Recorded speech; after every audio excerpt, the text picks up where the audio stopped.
Welcome to the REI Diamonds Show with Dan Breslin, your source for real estate investment jewels of wisdom.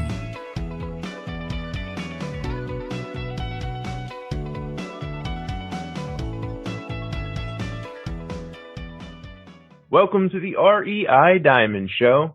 I am your host, Dan Breslin, and this is episode 148 on making, then losing $50 million with Rod Khleif and how to bounce back. Rod's famous in the podcasting world as the host of the Lifetime Cash Flow through Real Estate Investing show with more than 7 million downloads. Rod's story begins with an empire that peaks at $50 million, only to crumble as the real estate market crashed. And Rod is here on the show today to share that experience. And more importantly, we decided together to explain the mindset required to bounce back from that type of a disappointment. For his story to now owning a few thousand units, but it's relevant for all of us here today, as we've all, I'm sure, had to bounce back from challenges or will at some point in the future. So let's let Rod tell it, shall we? All right. Welcome to the show, Mr. Rod Khleif. How you doing today? Oh, awesome, Dan. Thanks for having me on. Let's have some fun today. For sure. I actually had gotten your name, your information, from an audience member that I ended up having a meeting with here in Chicago. He's one of my lenders that funds projects, and he said, "Hey, I check out this guy's podcast, that guy, and I check out this guy, Rod Khleif. You might like him." So I checked that out, listened to a couple shows. Oh, okay, this guy, I really like his mindset. I like his attitude. I love the fact that he's always trying to add value for everybody. And it sounds like he's done some pretty cool things. I'd love to have him on the show. And here we are a couple months later. You're on the show. And for people who might not have checked your show out already, maybe you want to give a little bit of background and kind of touch on your story about what you did in the past, what your business looks like today, Sure. Rod, and then we kind of go from there. Sure. Well, the name of my show is the Lifetime Cash Flow Podcast, and I'm just blown away. We just exceeded 7 million downloads this week, which just blows my mind. But I never planned to do anything with it. I just wanted to tell my story, and let me get into my story because then it'll lend itself, because I felt like it was important enough to tell, and you those of you listening can decide after you hear it. But let's go all the way back. I immigrated to this country when I was 6 years old with my brother Albert, my mother's Vansha. We came from the Netherlands. I was born in Holland, and we immigrated here to the States, and I didn't speak English, and we ended up in Denver, Colorado, where I lived for the next 30 years, and we really struggled, Dan. I mean, I remember we had to buy expired food because that's all my mom could afford. We drank powdered milk because it was cheaper than real milk, and I wore clothes from the Goodwill and the Salvation Army all the way through junior high school. But, and I'm sure you've got listeners that have struggled or maybe are struggling now, and maybe had it a lot harder than we did. But the one thing for me was I knew I wanted more. And luckily, my mom was a bit of an entrepreneur, but she also had an incredible work ethic. So what she did was she babysat kids so that she'd have some money to invest, and so we'd have more money for our lifestyle. And with her babysitting money, when I was 14, she bought the house across the street from us for about $30,000. Now, when I was 17, she told me it had gone up $20,000 in her sleep. And I'm like, what? Screw college. I'm not going to college. I'm getting into real estate. Okay. So I actually got my real estate broker's license right when I turned 18, which you could do back then with education. I mean, they got smart now and you have to have some experience to become a broker, but I was actually a broker right when I turned 18 through education, and I'm going to be rich in real estate. Well, my first year in real estate, I maybe made about $8,000 to $10,000. My second year, I maybe made about $10,000 to $12,000. But my third year, I made well over $100,000. So what happened between year 2 and year 3? Well, what happened, which is something I love to talk about on my show and my live events, is I 10X my income because I met somebody that taught me about mindset and psychology, and really how 80 to 90% of your success in anything is your mindset and your psychology. Only about 10 to 20% is the real estate stuff that we talk about on our shows. It really you've got to be able to take action with what you learn and push through fear and maybe even get uncomfortable to build that life that you want. And so, fast forward to today, I've owned over 2,000 properties, a lot of houses, some apartment complexes in 3 states. And in 2006, my net worth went up $17 million while I slept. A little more than my mom's 20,000. But there's a punchline. That was the biggest year I've ever had to date. And, you do the math on that. And of course I did. It's about $8,500 an hour for the year. And I got a head so big I could barely fit it through the door. I thought I was a real estate god. Well, Dan, when people get like that, sometimes God or the universe will give them a smackdown. Well, that was 2008 for me. I lost that 17 million, a whole lot more. I actually lost $50 million conservatively. I call it a seminar. It's only a failure if you don't get back up or you don't learn the lesson. It was my biggest seminar, but it was very, very painful. And, cause I thought I was set for life. But, Dan, if you'd like, I can take just a few minutes and talk about the mindset strategies that it took to have 50 million to lose in the first place. But more importantly, what it took to recover from losing it, which was just as hard. You want me to take a few minutes and kind of outline that a little bit? Yeah, and let me just help set the frame, too, for the listeners, because I think the context and the timing of everything is really important. So would you mind kind of sharing when you got in real estate and just give us so that we have, like, maybe some reference points of time? Like, how long was it up until 2008 when you built that? Yeah, I'm about to turn 60 in 30 days. And so this was 1978 when I turned 18 and I got in real estate, okay? There weren't cell phones, or they just came out. In fact, actually there weren't my first year, and the MLS listings came in a book, and there was no internet. It couldn't even spell internet back then. So does that help? And then 81 was the year I 10x'd my income between 79 or 80, I guess.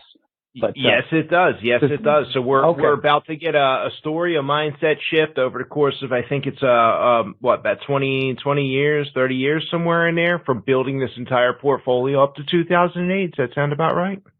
Well, really to 2006. I stopped buying in 2005 and 6. And so I don't know if that works out too, but yeah. So I'd had 2,000 houses and multiple apartment complexes by that time. And in 2008, people always ask, how'd you lose? And let me say this, I was actually at a 30% loan to value, Dan, in 2006. Okay. And I still crashed and burned, and I'll explain why real quick. And then we can get back to the mindset piece. But perfect. What it was I had 800 houses here in Florida that I rented long term, and I had multiple apartment complexes. And there were several things that impacted my cash flow, and cash flow is everything. In fact, I wrote a book about this. The subtitle was The New Rules of Real Estate Investing. The new rules being focus on cash flow, value is irrelevant. And so what I did was, being in Florida, Florida has no state income tax, so the property taxes are higher, relatively speaking, to other states. So that's number one. Number two is my properties were all along the Gulf Coast. So I had a lot of properties in wind zone, flood zones that required insurance, which of course, impacted cash flow, higher insurance. But the big thing was the logistics. So let's say I sent a maintenance guy to one of my apartment complexes to fix a maintenance issue. Well, at an apartment complex, everything's the same. So you've got the same appliances, typically, the same, hardware, the same plumbing fixtures, electrical system, HVAC system, so you can stockpile parts. And so, I could send a guy to one of my apartment complexes, and he could be in and out in an hour. Boom, done. Well, my houses were 2 hours one direction from Sarasota and 2 hours the other direction, up and down the Gulf Coast and everywhere in between. So if I had a maintenance issue at one of my houses, I would send a maintenance guy, and it might be an hour each way just to get there. Okay. Then he'd have to, and every house is different. Then he'd have to see what was wrong and then, go find a Home Depot or a Lowe's where we'd have an account, which could be another hour round trip. Who knows? And then if you've ever fixed anything, you get into it and you realize you don't have everything you need. Well, that happens with maintenance guys as well. And, what takes an hour at one of my apartment complexes takes all day at one of my houses. And you multiply that times 800 and it becomes pretty significant. And then the coup de grace was most of my houses were, I had C-class houses, little small 2-1s and 3-1s, and most of them were occupied by contractors, painters, plumbers, electricians, drywallers, HVAC guys, roofers. And I don't know if you remember 2008, but all construction, remodel and new fell off a cliff. I mean, it was like a light switch went off. And and so they didn't have work and that was it. And so I couldn't hold it together. But again, and what's really interesting is that, I was at a 30% loan to value. By the time the crash was at the depth of it, I was actually upside down. So my inventory actually decreased in value more than 70%. It was insane. But anyway, so back to mindset. If you'll humor me, I'd love to share with your listeners, the mindset it took to have that 50 million in assets to the mindset it took to get back to where I am today. You want me to get into that a little bit?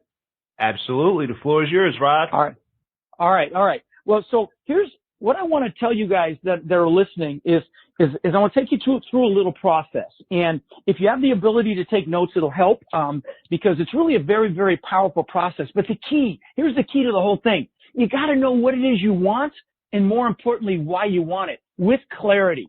Clarity is power. And so it's kind of a version of a goal setting workshop, but I would call it a goal setting workshop on steroids. And I do this at my live events and with my coaching students, but I want to give you the outline so you guys can do it at home. So what you want to do is you want to pick an hour when you have a lot of energy. You don't do it after a meal. Make sure you're well hydrated and sit down and write down everything you could ever possibly want in life. So you're going to write down all the stuff, okay? There's nothing wrong with stuff. Write down the houses, the second houses, the cars, the boats, the jet skis, the planes, the motorcycles, whatever it is. Write down all the stuff. Also, write down how much money, for example, you want in the bank in, say, 3 years and how much money you want in the bank in, say, 10 years. Write down how much cash flow you want from your real estate assets in, say, 3 years and then again in 10 years. And guys, people spend more time planning Christmas or a birthday party than they do designing their lives. This is designing your life. And I want you to imagine that if you write it down, you're going to get it, which is not outside the realm of reality. Just the simple act of writing your goals down, what it does, it triggers something called your reticular activating system. And it's that filter in your brain that subconsciously filters out what it thinks you should be focusing on. And the best example is a car example. When you first buy a car, you never really noticed them before you bought it, but when you buy it, you see them everywhere. That's your reticular activating system because they were always there. You're just now pointed to them. Same thing happens with your goals. Now, once you and don't, guys, those of you that are listening that are analytical, don't analyze this as you're writing down your goals. Just keep writing. You can scratch them out later, but take the lid off your brain. Imagine if you write it down, you get it. So don't limit yourself. You're only limited by your own thoughts. So just pretend there is no box. If you want a jet, write a jet. If you want a yacht, write that down. Private island, whatever it is, write it down. So write down everything you can possibly think of with high energy. Then I also want you to write down maybe where you want to go on and visit on vacation. Like me, I've got a travel vision board here right next to my desk here of the places I either enjoy going or the places I want to go again. Then I want you to also write down the things you're going to do in your lifetime. So by the way, these goals, I want small goals and the goals, lifetime goals. So the big ones, the really big ones. But write down also what you want to do. Maybe you want to write a book or climb a mountain or jump out of a perfectly good airplane like I did a few months ago, which I will never do again. but I did it. So write down what you want to do this lifetime. Then I also want you to write down what you want to learn in this lifetime. Okay. And me, maybe you want to learn a foreign language. Me, I want to learn how to fly a helicopter, and I also want to learn how to play the drums. And my wife bought me a drum set. It's in one of the other buildings here at my compound, and I don't even know what end of the sticks to use yet, but it's there. It's ready for me when I have the bandwidth to go practice. But write down what you want to learn. And lastly, write down who you want to help. Okay. We will do more for others than we'll do for ourselves. So write down who you want to help. And like for me, I bought my parents a house here in Port Charlotte, Florida on a canal, and bought them a car and took them on cruises. Who do you want to do something for? Write that down. All right. Then when you can't think of another thing, it's not real until it's measurable. Okay. So put a time limit on each goal. How many years it's going to take you to achieve it. And just guess. Again, if you're analytical, don't overanalyze this. Just pick a number. Like I would recommend a 1, a 3, a 5, or even a 10 or a 20. Okay. Because I will tell you, people will overestimate what they can do in a year and massively underestimate what they can do in 5 or 10 or 20 years. I'll give you an example. When I was 18, I lived in Denver, as I said, but I knew I always wanted to live on the beach. I'd see palm trees and pictures of beaches and the waves, and I would visualize living on the beach. And 20 years later, I built this incredible mansion here in Sarasota. It's on the beach. It was $8 million house, 10,000 square feet. I mean, just incredible home, which was unthinkable when I was 18. So again, don't limit yourself, guys. Those of you listening, write it down. If you want it, write it down, because I'm telling you, you can make it happen. There's nothing you can't do, be, or have. All right. So once you're done, you put a time limit on each goal. There's just a couple more steps, and I'm almost done here. So what I want you to do next, and once you put a number by each goal, is pick your number one goal. I mean, that goal, when you get it, you're like, oh my God, this is amazing. That goal, write that down, put it on another sheet of paper. All right. Now, if there's 2 or 3 that are equally exciting for you, just pick one, because it's not going to matter for what we're going to do next. But then I also want you to pick your top 3 one-year goals and put those on another piece of paper and leave room in between them. Now, at this point, you're ahead of most people. In fact, you're ahead of just about anybody, just by articulating these things that you want in your life. And again, you're getting clarity on these things that you want in your life. How the hell are you ever going to get what you want if you don't know what it is? Clearly. That's why this is so important. So you've got your 4 goals on another piece of paper. You've got your number 1 goal and 3 one-year goals. Now, those are going to pull you. They'll propel you. They'll push you. They'll get you to take action. But the real fuel is knowing why those goals are an absolute freaking must. Not a should, a must. Yeah, I mean, people say I should be a better parent. I should, work harder. I should do my side hustle so I can build freedom for my family. I should take more care of my health. And we end up shoulding all over ourselves. but we've got to make it a must. And so you write a paragraph why each one of those goals is an absolute must, and use emotionally charged words like amazing and incredible and beautiful and wonderful. Use, because words are very, very powerful. So use words that will push you and propel you. And, you might write so that we can have the freedom, my family can be free and we can do whatever we want and go wherever we want and bring whoever we want and do it whenever we want, whatever it is for you, so that I can show my wife what success looks like, my husband what success looks like. I can show our kids what it means to be successful. We can live the life of our dreams and so write, positive reasons why it's an absolute must for you to achieve these goals. And once you're done with that, I want you to take it one step further and put some pain in there if you don't achieve the goals, and make it freaking painful so that I don't feel like a failure. So I don't feel like I've lived a life of regret. So I don't fail my spouse. So I don't fail my children. Make it harsh, because as human beings, we will do more to avoid pain than gain pleasure. And guys, this is the fuel. Okay. This is the fuel to get you to push through any limiting beliefs that you have, to push through any fear that you have, to get you to take massive action, to get you to stay up late, to work your dream, to get up early, to work on weekends, because this is the fuel, and it works. Or even, maybe you're comfortable. And I'm going to tell you, the comfort zone's a warm place, but nothing freaking grows there. So you got to get uncomfortable. And this is the fuel to do that. So you've got your positive and your negative reasons why it's an absolute must. And then, and I'll tell you something about the negative. There was a hospice nurse in Australia, who counseled hospice patients. Her name was Bronnie Ware, and she would ask them what regrets they had at the end of their life. And she even wrote a book about this. The 5 Regrets of Dying is the name of the book. And you want to know what the number one regret was, Dan? It was not living the life I could have lived, living someone else's life, not living to my potential. And I say, screw that. Okay. And so again, you guys got to tap into the fuel. And so this is how I had 50 million to lose in the first place. And then how I got back to, what I'm blessed to enjoy today. So anyway, I hope that added some value, brother. Yeah, I think it's pretty cool. I did stuff very similar of this along the way and had my own reasons why. And you're absolutely spot on, Rod. Yeah. Knowing Let me add one thing while I'm thinking about it. I'm sorry, I just thought of something I forgot to mention. It's really kind of important. Once you have these goals done, it's so important for you to get pictures of them. And let me give you, because you want to visualize them, and pictures are the best way to do that. And so, and I'll give you some examples. When I was 18, I'll give you some public examples. Jim Carrey's a great example. He wrote himself a check for $10 million when he was flat broke. And he'd look at it and he'd visualize himself cashing it when he was broke. And that's how much money he made for Dumb and Dumber.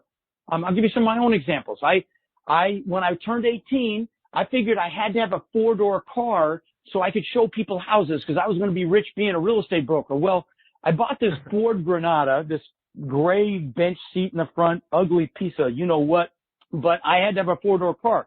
But I worked with a guy who had 2 Corvettes, and he had a lot of money. I dated his daughter, and he let me drive his car, one of those Corvettes. And I'm like, oh, my God, this is so cool. So I actually got a picture out of a magazine. This was before the Internet. Got a picture out of a magazine of a Corvette, and I put it on the visor of that bone-ugly Granada. And within a year or two, I had one. And I want to give you a couple more examples, but let me pre-frame this by saying this is not me bragging, because these things I'm going to share with you really don't interest me anymore, but they're great to hopefully inspire you and tell you show you the power of this.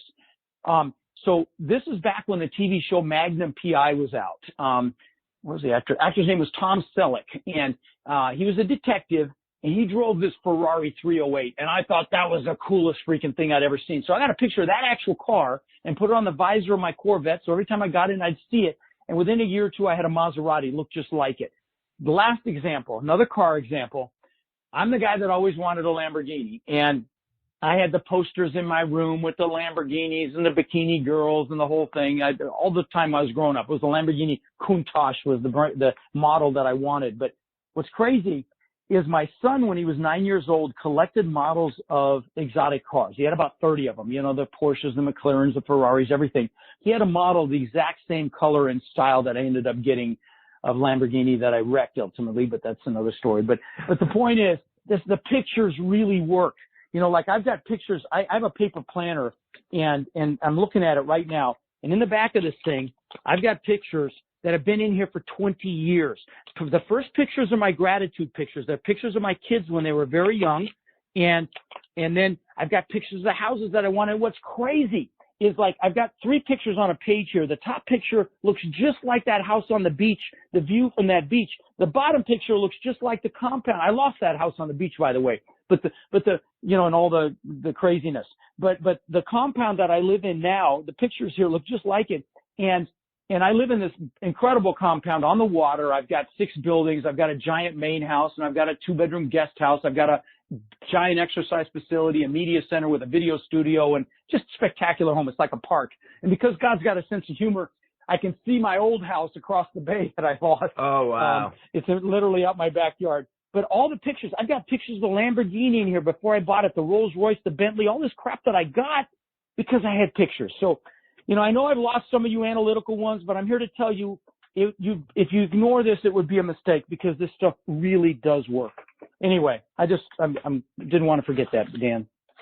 Yeah, I mean, it is. It's key. The pictures are so important. The goal setting is important. The reason why to get up and be able to grind and put in the hours. I mean, there's times 8, 9, 10 o'clock Right. at night. I'm not advocating 90-hour weeks, but there's times I do that because I enjoy the game, and I enjoy the game because I have a sense of purpose for building the business and showing up big for my team, for my partners.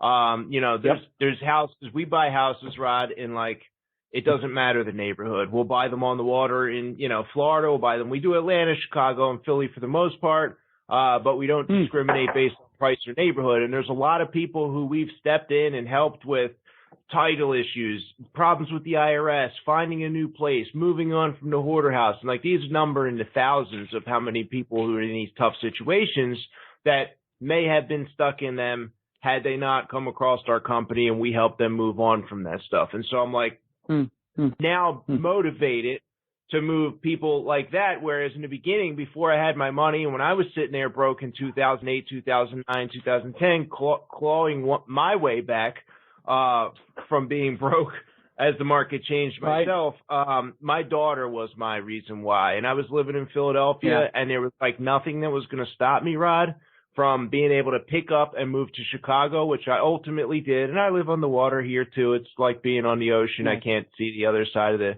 the reason I moved out here was literally so I could be there near her. We were doing like planes and stuff. And, you know, it was like weekend once a month. And now I had lunch with her today. I've been doing it every Friday. She's going to go off to college in a couple weeks here. And it's like, so it was like, you know, I got it and I satisfied the reason why. And I had to like continue to keep finding like new reasons why. Once the money came, you know, you got your money, you're making your cash flows. What's the next reason? So glad you said that. You know what I mean? I'm so glad you said that. Yeah, I'm so glad you said that. I need to add one thing while I'm thinking about it. Because your goals do change. I want to tell you just a quick thing here. I'm so glad you reminded me. So, you know, I built that house on the beach. Okay. I mean, I worked for that thing for 20 years. I mean, this place was magnificent. Giant waterfall from the second floor balcony into the pool.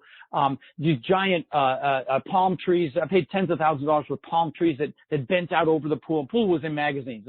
And I mean, to give you an idea, I had a giant staircase that went up through the middle of this house. On the second floor, like I'll land the plane with this. On the second floor, I had an aquarium. The aquarium was somewhere between 150 and 200 grand. So that give you an idea of the house. Okay. I mean, crazy place. But anyway, 2 months after I moved in, I'm floating in the pool, literally 2 months after I moved in. This is something I'd worked for my whole life. And I'm floating in the pool. I'm looking up at this incredible house, this testament to my ego, which is really what it was. It was to prove to the world that I was good enough and that I mattered. And that's, you know, when I look back on it, I realized that's really what I was doing, was just trying to prove myself and show the world that I matter. And I'm looking up at this house, and the pool's changing color at night. It's got fiber optic lighting, just a magnificent home. But I got really depressed. And I mean, I didn't just get bummed. I mean, I was really bummed. And I'm like, what the hell? I just achieved success like 10x, 1,000x societal standards, and I'm depressed. And I couldn't figure it out.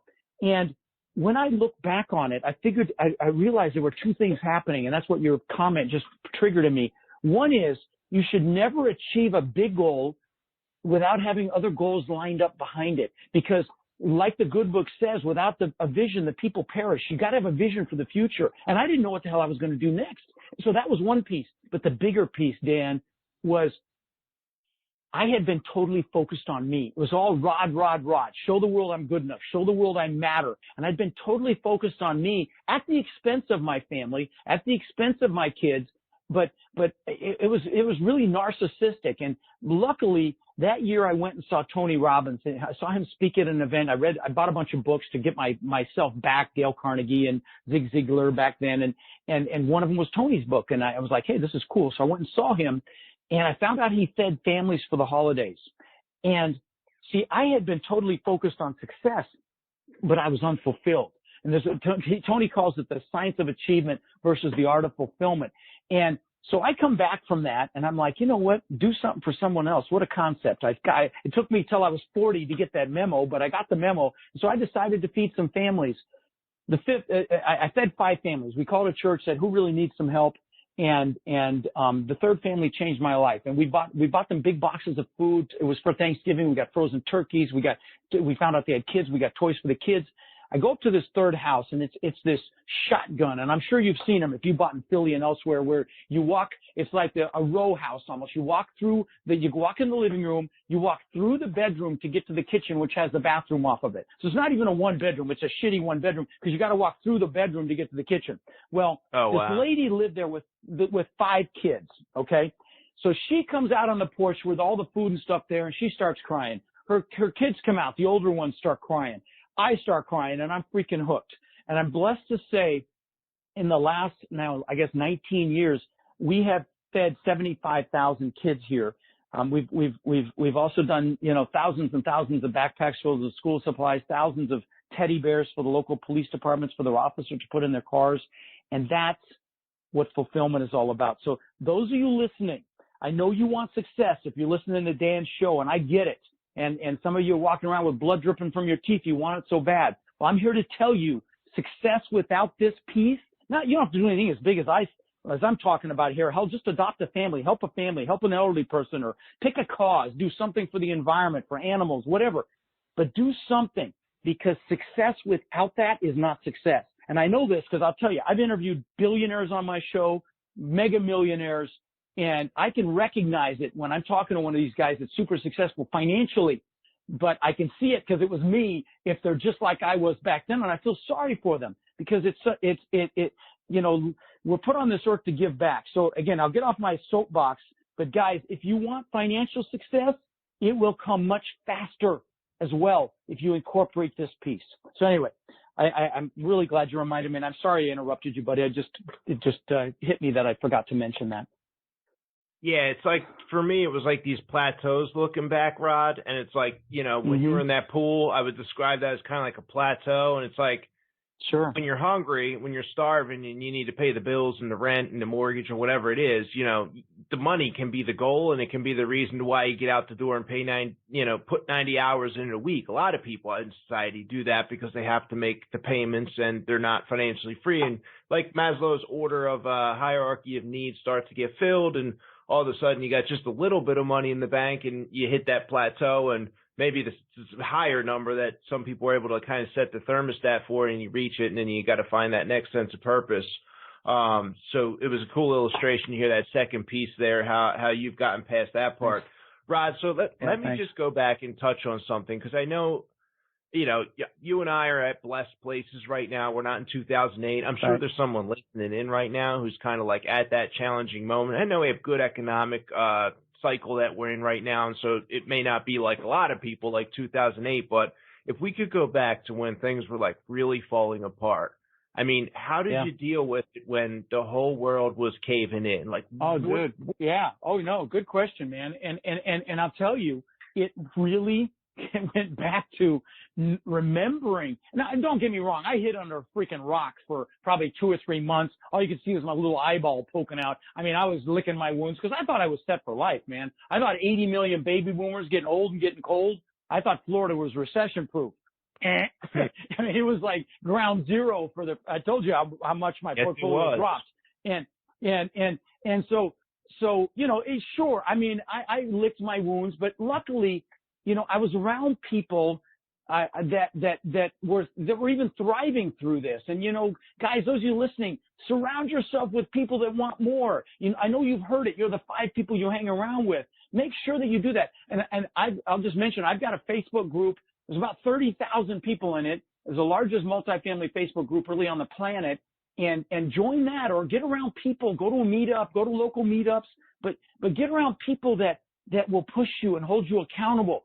So many of us have family or friends in our life that we talk about, or, where we want to go, and they hold us back because of their own fears. That either they're afraid of losing us, or they're afraid of feeling bad about themselves because of our success. So I would tell you, if you have people like that in your life, love them, but don't let them influence you, and choose your peers very carefully. So that was one piece. I got around people that knew that were thriving and wanted more. I got a coach, which really helped me a lot as well. And then most importantly, I wrote my goals almost every day. I focused on that. It's so easy when you're going through pain to focus on the pain, but whatever you focus on gets bigger. So, if you're trying to get out of debt, don't focus on debt, focus on making money. I'll give you an example. They asked Mother Teresa, if she was anti-war, and she said, no, I'm pro-peace. See the distinction? And so it's really important to focus on what you want. And luckily I was around people that caused me to do that. And every day I'd visualize, I'd sit in my chair, I created vision boards, and I'd look at them, and I'd do gratitude for the things that I had in my life, my amazing, beautiful wife, my kids, my coaching students. And I would just sit every morning. I still do this. Every morning I'll sit in my chair for just a minute, and I'll just be grateful for the things that I have in my life. But then I'll be grateful for the things that I want in my life as if I already have them. and sometimes I get emotional over things I don't even have yet. And I know I've lost some more of you analytical ones, but I'm telling you, this shit works. So trust me on this. This is how, I got back to where I'm at now. And, a lot of people don't recover from losing $50 million. I mean, I remember in the late 20s and when the Great Depression, there were people jumping out of buildings for losing less. So, anyway, I hope I answered your question, brother. Yeah, it's funny, Rod. I mean, you mentioned like people losing, like, whether it's 50 million or you had 100,000, like it feels the same way. Like when I went broke, I remember waking up some days, Rod, and it was like, I don't know if I want to continue living here. Like it didn't work out. I'm not sure if this is like, luckily I picked up the Bible and read that thing cover to cover. And I remember like the variation of the goals. One little thing that I did where one of my mentors had walked me through at the time, he said, like, go write down, a year in advance, and you kind of do it in like a meditation state with your eyes closed. And he's like, and picture your perfect day a year from now. And we went through the goals and what you want to have. And then he brought it back to like, what's the one thing where if it happens in that year, you look back and you know that year was a success. And then you write down a couple steps to do it, a couple people to avoid, and a couple people who you need to surround yourself with and get uncomfortable, like you talked about, the 5 people around you. And this happened for me around 2011, 2012, somewhere in there, when I was kind of rebuilding my business from being broke. And my one thing was like going out to Chicago, and I found the paragraph or the couple pages in my journal a few years later, and it was like, read something to the effect of, I woke up today and I'm like, I got my brand new Ford Explorer. It was like my great dream that I wanted downstairs in the garage. And I look out over Lake Michigan and the waves are crashing. I pick my daughter up for school, and go on about the day. I do the exact same thing in my live events. The exact same thing that you just described. Nice. I have people pick their ideal day. The exact same thing. I do live events around the country. I do 4 a year. And we spend a lot of time on mindset, and it's, your coach was brilliant, because the more you associate with what you want and write it down, it pulls you into it as you're a proof positive of that dynamic. And so I have people write their ideal day from the minute they get up to when they go to bed. We do a lot of other mindset stuff too. I mean, it's drinking through a fire hose on the real estate side, but the sad reality, as you know, buddy, because you're in the business, is that 90% of the people that buy a course or go to an event or something like mine, they don't do a damn thing with it. Well, not on my watch. So, I mean, listen, you had a great coach, what you just described, man. So, you achieved it all, right? You achieved it all. Oh, yeah, yeah. And it's, not to take anything away from the rest of the paragraphs and the great ideas of the execution that actually took place there, for the analytical types, all that happens too. There's books and books of that stuff there. But oh, sure. One last little question I'm curious about. You mentioned the gym, and I know for me the last, 8-9 years or so, I quit drinking, quit smoking cigarettes, quit doing anything else that would affect my mindset, and then tried to really focus on, health, eating right, etc. Is that something that you kind of like focus on? You got the gym, and like how important would you say health is in being able to build a successful life? It's foundational, brother. It's foundational. Part of my coaching, I'm a high performance coach, and part of my coaching is all about energy. And we use the word energy, but energy is impossible to have without health. So let me give you an example. I mean, if you're listening to the show and you've got a W-2 job, or maybe you own a business, but you're thinking, I want to do real estate. And if you do, I hope you'll think multifamily and come listen to my podcast or come see me live. But if you're going to do that on the side, and let's say you've got a family and you've got kids, you're going to have incredible energy to stay up late and to be the best parent and to be the best husband or wife and father and mother. You're going to have incredible energy, and without health, you can't do that. So it's foundational, brother. I mean, it's everything, okay? How you eat and exercise. And, my love language is gifts. And if you haven't read the 5 languages of love, I highly recommend you get it. My love language is gifts. I give gifts, and my students get gifts from me every month. And one of them is a book called The Miracle Morning. And it's by a guy named Hal Elrod. I had him on my podcast, beautiful guy, but, huge bestseller. But it just talks about getting up in the morning, getting up earlier, okay? Like an hour earlier. Everybody can do it. Even if it's freaking 4 a.m, it doesn't matter. You can do it, and and you work out for an hour or 30 minutes to an hour. You read a good book for 30 minutes. You meditate or pray. You journal, or he calls it scribing. And when you do that, your days are magnificent every time. So health is critical, brother. Long answer to a simple question. Yeah, for sure.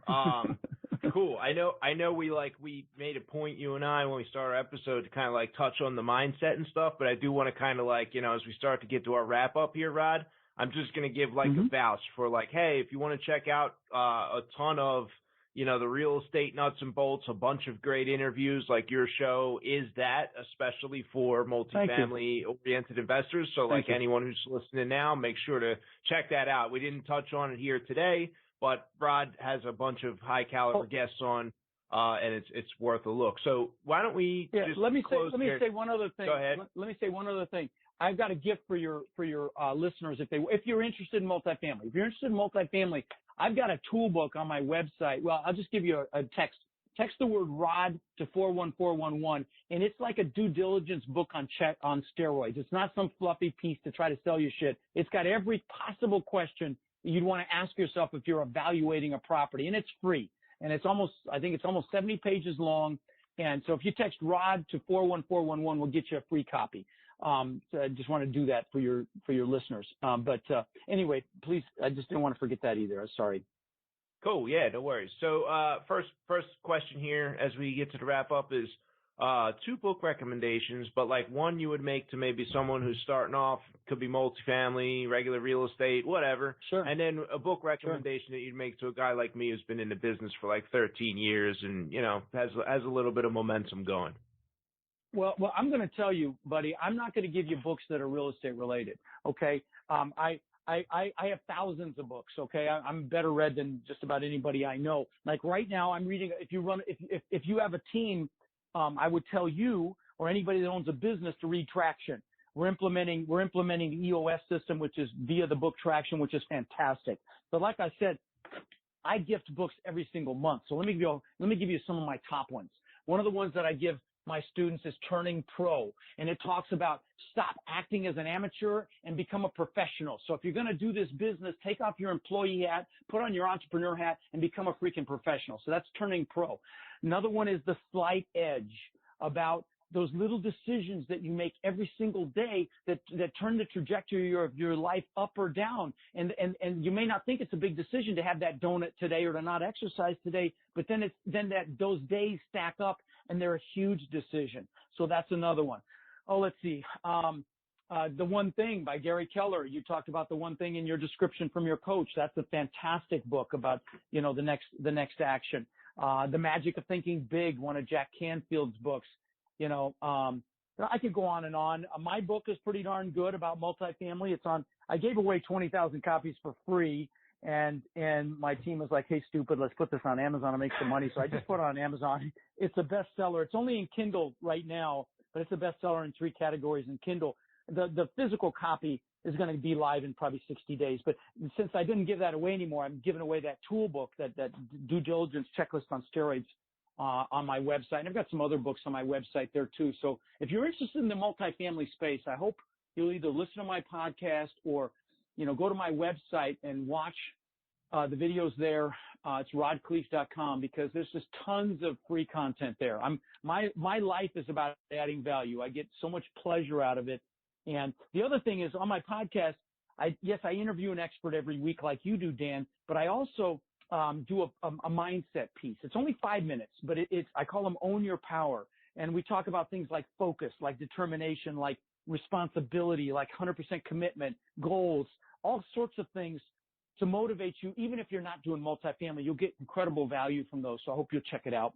And I do live events every year. So, 4, I don't know when this will go live, but next one is in January in LA. And then after that, it's Orlando and then Dallas. And anyway, so I do 4 of those. It's rodsbootcamp.com. And it's just me for 3 days. I don't bring in outside speakers to sell you shit like everybody else. It's just me. So, if you can make that, the tickets are ridiculously cheap. So, would love to see you if you can make it. Cool. So what if you could go back? You were a guy who got into the business at 18 years old. What if you could go back to your 18-year-old self and share the crown jewel of wisdom after, 30 plus years or so in the business, Rod, what would that be? I can tell you it's right. First chapter of my book, I wouldn't have done single family. I would, it's okay to start with single family or duplexes and triplexes, but I would have got into multifamily because the reason I started my podcast was when I was going through the crash, my apartments were doing just fine. It was the houses that pulled me down. And of course, in my infinite wisdom, I cross-collateralized packages of houses with my apartments because I got a 0.5% interest rate break like a dummy. So I lost everything. But I would go bigger. I would go into multifamily because it's fairly recession resistant. And the beautiful thing about multifamily is it's empirical. It's really just numbers. If you ask all the right questions, get my toolbook, the due diligence checklist, and you learn how to analyze the numbers properly and you ask all the right questions, it's pretty damn hard to make a mistake. And that was the reason I started my podcast, frankly, to give people that message. Like when I first started the podcast, I used to say, I'll never sell you anything because I never planned to. I just wanted to add value. And then now I'm a liar because we hit 1 million downloads. I'm like, shit, I better do something with this. But Fair anyway. enough. How many units is too small? You said multifamily. I don't know if we defined what you thought would be perfect deal for 18-year-old. Yeah, residential multifamily is 2 to 4 units. There's nothing wrong with starting with that, man. If you're young and you're going to buy a property, for God's sakes, buy a plex, buy a fourplex, triplex, live in one unit. At some point, you'll be living for free. It's called house hacking. Start there. But the beautiful thing about commercial multifamily is it's based on a multiple of the net income. And, we bought 1,000 doors this year and in 5 states. And I think we just locked up another 168 units today, actually, and we're in best and final in about 2,000. Now we're kissing a lot of frogs, and I want to say this to your listeners. Learn this business. Do not dabble. Okay, dabblers get their butts kicked, and there's some stupid stuff going on right now. We like bid on a property and we see what it sells for, and we're like scratching our heads. I would call it irrational exuberance. And real estate goes through cycles, and we're at the top of one right now. Now, are there deals? Yes, but you got to kiss a lot of frogs to find them. So, just be careful. If you're going to get into this business, come see me or learn from someone else that knows this business, like Dan. And don't dabble in it because you can become filthy rich in it. And it's not a get rich quick thing, but it's a become super freaking wealthy over time thing. But you've got to learn the business. Bottom line. Cool. And beyond the website and the text messages that you had mentioned, is there any other place people can get some more info about you? No, thanks. Check you out some more? Yeah, thanks. Thanks, man. If you go on iTunes and just put in real estate, I usually come up number 1 or 2 every time. So check out my podcast. I really think you'll enjoy it. People really like it. And my website has, tons of videos and books and things that are free. And of course, my Facebook group is almost 31,000 people in it. And just, make sure you surround. To get to the Facebook group, just go to multifamilycommunity.com. It's a direct link to the Facebook group. That's multifamilycommunity.com. And then if you can make one of my live events, I promise you'll be glad you came. And they're a blast, okay? Because I make it really high energy, and we work on mindset and pushing through fear and goals and all the things that you and I discussed. And they're just a blast. And on the Saturday night, it's usually Friday, Saturday, Sunday. On the Saturday night, I usually have somewhere between $2 and $3 billion on the panels on stage answering questions late into the evening. So it's an awesome experience. But and that's rodsbootcamp.com. But listen, thanks for having me on the show, Dan. It's been a lot of fun, and I appreciate the opportunity to hopefully add a little value. For sure. Thank you for coming on the show, Rod. And thank you for tuning in to this episode of the REI Diamond Show. Up next, Allie Boone and I dive deep into turnkey rentals and the latest mutation of that business model, Burkey Rentals, which is the buy, rehab, rent, refinance method so popular right now, which allows some locking in of forced equity while having the renovation and management done by the turnkey provider. You'll want to check that one out. Deal makers, I have cash for you if you've got a deal I can buy. I buy houses and apartment complex deals in Atlanta, Chicago, and Philadelphia, a 2-hour drive from the downtown of either of those city centers. So if you have a deal in that geographic location, please contact me directly using the form at reidiamonds.com. Accredited investors receive double-digit returns by passively investing in real estate.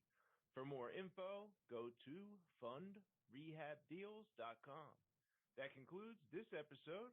Thank you again for tuning in to the REI Diamond Show. Dan Breslin here. I'll catch you on the next one. Thank you for listening to this episode of the REI Diamonds Show with Dan Breslin. To receive email notifications of new weekly episodes, sign up at www.reidiamonds.com.